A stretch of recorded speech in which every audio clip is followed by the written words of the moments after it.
नमस्कार। आज हम एक ऐसी कहानी की परतों को खोलने जा रहे हैं जो सिर्फ एक कहानी नहीं है, बल्कि एक चुपता हुआ आईना है।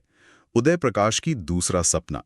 हमारे पास जो स्रोत हैं वो इस कहानी के किरदारों, इसके सिंबल्स और उस गहरे दर्द को समझने में हमारी मदद करेंगे जो पढ़ने के बाद भी साथ रह जाता है। तो आज का हमारा मकसद ये समझना है कि जब एक आदर्शवादी इंसान के सपने सिस्टम की चट्टान से टकराते हैं तो सिर्फ सपने टूटते हैं या इंसान खुद भी बिखर जाता है। और ये सवाल आज पहले से कहीं ज्यादा जरूरी हो गया है। इन स्रोतों में एक बात जो बार बार उभर कर आती है वो ये है कि ये कहानी सिर्फ एक नौकरी या सफलता की नहीं है। ये कहानी है आत्मसम्मान को बचाने की लड़ाई की। मतलब एक ऐसी दुनिया में जहां समझौता करना ही समझदारी माना जाता है ना, वहां अपने उसूलों पर टिके रहने की कीमत क्या होती है। उदय प्रकाश इसी कीमत का ब्यौरा देते हैं। चलिए कहानी के उस नौजवान से शुरू कर देते हैं जो इसका हीरो है, या शायद एंटी हीरो। स्रोतों के मुताबिक वो कोई क्रांतिकारी नहीं है, वो बस एक आम पढ़ा लिखा लड़का है। बिल्कुल, शायद हमारे या आपके जैसा ही कोई जो छोटे शहर से बड़े शहर में आता है, आंखों में उम्मीदें लिए। उसे लगता है कि उसकी डिग्री, उसकी मेहनत ही उसकी सबसे बड़ी ताकत है। हाँ बिल्कुल। और यही उसका भोलापन भी है और यही उसकी ताकत भी।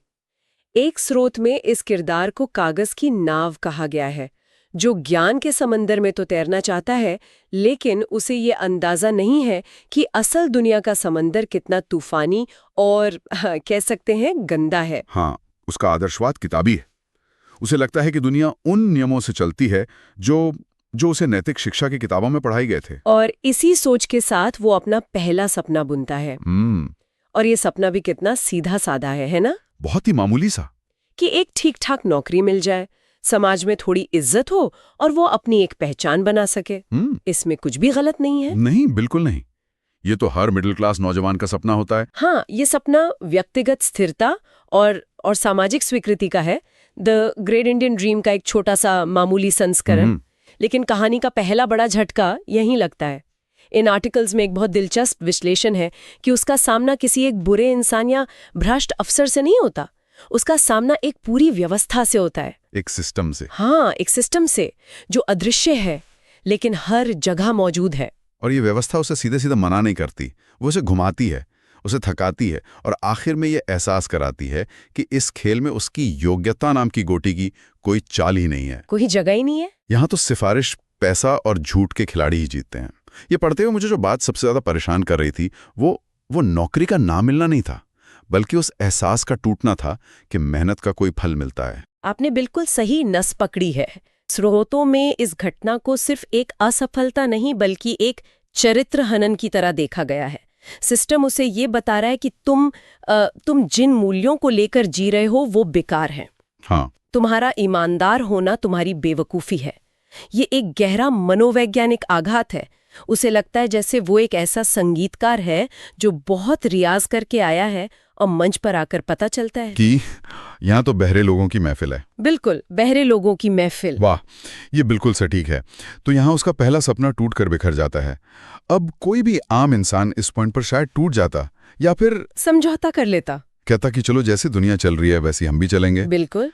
लेकिन यहीं पर कहानी एक बहुत ही अप्रत्याशित और दिलचस्प मोड़ लेती है। हाँ। और यहीं से उदय प्रकाश का क्राफ्ट चमकता है। वो अपने किरदार को विक्टिम बनकर खत्म नहीं होने देते। पहले सपने का टूटना उसे एक नई ऊर्जा देता है, लेकिन ये ऊर्जा बहुत खतरनाक है। खतरनाक? खतरनाक कैसे? वो तो कुछ अच्छा करने की सोचता है, वो एक दूसरा सपना देखता है। खतरनाक इसलिए क्योंकि ये सपना यथार्थ से और भी दूर है। पहला सपना तो फिर भी इस व्यवस्था में अपनी एक जगह बनाने का था। छोटा था पर शायद मुमकिन था। हाँ, ये तो है। लेकिन ये दूसरा सपना, ये तो पूरी व्यवस्था को ही बदलने का सपना है। सही कहा। अब उसकी लड़ाई सिर्फ अपनी नौकरी के लिए नहीं है। वो कहता है कि अगर सिस्टम सड़ा हुआ है तो मैं इसका हिस्सा नहीं बनूंगा, मैं इसे साफ करूंगा। वो सच्चाई, ईमानदारी और न्याय के लिए लड़ने का फैसला करता है। ये सपना पहले वाले से कहीं ज्यादा बड़ा, ज्यादा आदर्शवादी और ज्यादा खूबसूरत है। और ज्यादा आत्मघाती भी। एक स्रोत में इसकी तुलना एक ऐसे इंसान से की गई है जो कीचड़ के तालाब को साफ करने के लिए उसमें कूद तो जाता है, पर उसे ये नहीं पता कि वो कितना गहरा है। हाँ, और ये नहीं पता कि कीचड़ उसे कैसे निगल जाएगा। उसका दूसरा सपना असल में एक तरह का विद्रोह है, एक अकेले इंसान का पूरी दुनिया के खिलाफ। लेकिन यहाँ एक बहुत बड़ा पेंच है। वो क्या? वो ये कि जिन लोगों के लिए वो लड़ना चाहता है, क्या वो खुद बदलना चाहते हैं? कहानी धीरे धीरे ये उजागर करती है कि लोग इस सड़ी गली व्यवस्था के इतने आदी हो चुके हैं कि उन्हें ईमानदारी और आदर्शवाद एक मजाक लगता है। वो उसे पागल समझते हैं। बिल्कुल। उसे लगता है कि वो जिनकी आवाज बनना चाहता है वो तो खुद अपनी जबान सिलकर बैठे हैं। और ये उसे और भी अकेला कर देता है। ये वाला हिस्सा पढ़ना बहुत मुश्किल था। उसे ना सिर्फ सिस्टम से लड़ना पड़ रहा बल्कि उन लोगों की उदासीनता से भी जिन्हें वो बचाना चाहता है। हाँ, ये तो दोहरी मार है। पहले सपने के टूटने ने उसे सिर्फ निराश किया था। हाँ, दूसरे सपने का टूटना उसे अंदर से खोखला कर देता है। बिल्कुल। क्योंकि दूसरे सपने में दाव पर सिर्फ करियर नहीं बल्कि उसका पूरा अस्तित्व, उसका विश्वास लगा होता है। और जब वो विश्वास टूटता है तो इंसान टूट जाता है। स्रोतो इस प्रक्रिया को संवेदनशील व्यक्ति की त्रासदी कहते हैं। वो दुनिया को बदलना चाहता है लेकिन दुनिया की बेरुखी उसे तोड़ कर रख देती है। वो देखता है कि सच्चाई का कोई खरीदार नहीं है। तो अगर हम कहानी के मूल विषयों पर आएं तो एक तो साफ है सपनों और यथार्थ के बीच का कभी ना खत्म होने वाला संघर्ष। लेकिन स्रोतों में एक और बिंदु पर बहुत जोर दिया गया है जो मुझे बहुत महत्वपूर्ण लगा, बौद्धिक विचारधारा और व्यावहारिक दुनिया की टकराहट। इसका क्या मतलब है? इसका मतलब ये है कि नायक ने जो कुछ भी किताबों में पढ़ा है, न्याय, समानता, सच, वो सब विचार के स्तर पर बहुत सुंदर हैं।